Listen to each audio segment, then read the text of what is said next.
जी, मेरा नाम गुलजार अहमद है और मैं विधानसभा गैंसडी का उपचुनाव का उम्मीदवार हूं। इस बार पीस पार्टी ने मुझ 26 साल के युवा पर भरोसा किया है और सबसे ख़ास बात यह है कि मैं एक शिक्षक रहा हूं।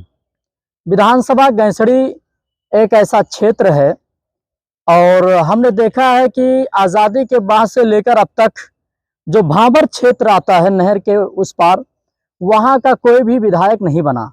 यही वजह है कि आज हमारा क्षेत्र विकास के मामले में सबसे पीछे है। हमारा जो प्रथम प्राथमिकता है वो ये है कि हम कोशिश करेंगे कि स्वास्थ्य को लेकर के विधानसभा में हम आवाज़ उठाएं, क्योंकि हमारे यहाँ हॉस्पिटल तो है लेकिन दवाएं जनता बाहर लेकर आती हैं। दूसरी जो सबसे अहम मुद्दा यह है कि मैं एक किसान फैमिली से बिलोंग करता हूं। हमने देखा है कि जब घर पे जाओ, गाड़ी खड़ी करो तो माता जी कहती हैं भैया खेत पर चले जाओ, कहीं गाय तो नहीं है या बंदर तो नहीं है। तो वहां का किसान बंदर और छूटे हुए जानवरों से पीड़ित है। मैं कोशिश करूंगा कि सारे बंदरों को सही और उचित स्थान पर उन्हें पहुंचाया जाए कि जिससे हमारे किसान भाइयों को कोई भी दिक्कत ना हो। और जो गौशालाएं माननीय श्री योगी आदित्यनाथ जी ने बनवाए हैं, गौशालाएं तो बनी हैं लेकिन उन गौशालाओं में गाय नहीं है, वो गाय सड़कों पर हैं। और उन गायों के चलते आप देखते होंगे हादसात डेली होते रहते हैं। कहीं मोटरसाइकिल से एक्सीडेंट तो कहीं फोर व्हीलर से एक्सीडेंट। ज्यादातर जो मौतें हुई हैं बढ़नी से लेकर के और तुलसीपुर तक, वो गायों की वजह से हुई है, एक्सीडेंटल केस की वजह से।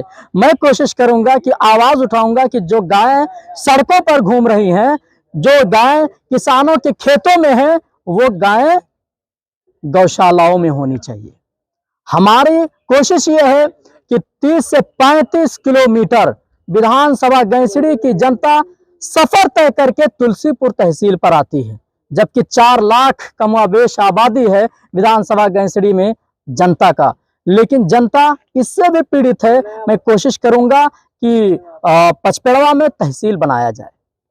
युवाओं के लिए क्या करें? युवाओं के लिए देखिए, हमारी सरकार तो है नहीं, लेकिन सरकार में हम आएंगे। देखिए, कोई भी देश हो, हर देश का जो रीढ़ का हड्डी होता है वो युवा होता है।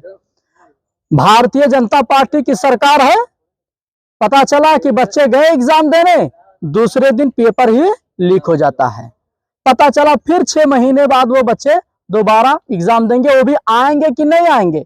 तो आज हमारा जो युवा है वो बेरोजगार है। शिक्षा के मुद्दे पर कोई बात नहीं हो रही है, स्वास्थ्य के मुद्दे पर कोई बात नहीं हो रही है, रोजगार के मुद्दे पर कोई बात नहीं हो रही है। लेकिन पीस पार्टी ये संकल्प लेती है कि यदि हमारे ऊपर उत्तर प्रदेश की जनता, या मैं बाई इलेक्शन गैंसडी विधानसभा का उम्मीदवार हूं, अगर मुझ पर भरोसा किया तो मैं कोशिश करूंगा कि ये रोजगार के मुद्दे पर, स्वास्थ्य के मुद्दे पर और उसके बाद में बहुत सारे मुद्दों पर विधानसभा में जाकर के आवाज उठाएं। गैंसडी से समाजवादी पार्टी के कद्दावर नेता, संस्थापक सदस्य रहे शिव प्रताप यादव जी 4 बार विधायक रहे, 2 बार मंत्री रहे। शैलू सिंह 1 बार विधायक रहे और इससे पहले भी भारतीय जनता पार्टी जनता दल के लोग विधायक रहे। उनके कार्यकाल को आप कैसे देखते हैं? आप 26 साल के युवा हैं, आपने जो है तमाम चीजें अभी हम लोगों को समझाई, बताई। आप इस राजनीतिक परिदृश्य को कैसे देखते हैं और कैसे, कहाँ अपनी पार्टी को पाते हैं? देखिए, हमारे जो विधायक रहे शिव प्रताप यादव जी, वो बलरामपुर के थे और शैलू भैया भी तुलसीपुर बॉर्डर के थे। यही वजह है कि वो कभी कभी क्षेत्र में जाया करते थे। जब आप पर डे क्षेत्र में जाएंगे तो जो सड़कें हैं, पता चला नालियां हैं तो नालियों की पानियां रोडों पर हैं। जब आप जनता के बीच में जाएंगे तब आपको नजारा देखने को मिलेगा। आज हमारा जो विधानसभा गैंसडी वो पिछड़ा हुआ इसलिए है कि लोगों ने काम नहीं किया जिस तरीके से काम करना चाहिए। हालांकि पूर्ण बहुमत की सरकार माननीय शिव प्रताप यादव जी की भी थी और माननीय शैलेश कुमार सिंह शैलू भैया की भी थी, लेकिन जिस प्रकार से सरकार में रहते हुए आपको जिस जनता ने वहां सदन में भेजा है, उस जनता के लिए आपने किया नहीं कुछ। 2012 के बाद आपकी पार्टी ने कोई बहुत बेहतर प्रदर्शन नहीं किया। देखिए, हर चीज का उरूज और जवाल लगा रहता है ना भाई। लेकिन उम्मीद है, अब जनता, अभी ये हुआ था कि भाजपा हराओ, हमारा समाज भाजपा को हरा रहा था, लेकिन अब हमारा समाज सियासी शऊर और सियासी ज़मीर बेदार कर रहा है। अब वो किसी को हराने और जिताने का ठेका छोड़ रहा है, अब वो अपने वजूद की लड़ाई लड़ रहा है।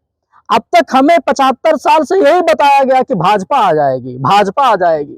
भाजपा का खौफ हमारे दिलों में डाल दिया गया।